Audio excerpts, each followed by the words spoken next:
حتى تتبع ملتهم قل إن هدى الله هو الهدى ولئن اتبعت أهواءهم بعد الذي جاءك من العلم ما لك من الله من ولي ولا نصير يا أيها الذين آمنوا لا تتخذوا اليهود والنصارى أولياء بعضهم أولياء بعض ومن يتولهم منكم فإنه منهم إن الله لا يهدي القوم الظالمين.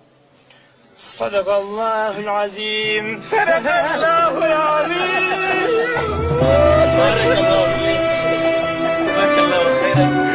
أنت من أي مكان أنت يا شيخ؟ صدق الله العظيم. صدق الله العظيم. أيها الشيخ. فاتحة. الحمد لله رب العالمين الرحمن الرحيم مالك يوم الدين إياك نعبد وإياك نستعين اهدنا الصراط المستقيم صراط الذين أنعمت عليهم غير المغضوب عليهم ولا الضالين.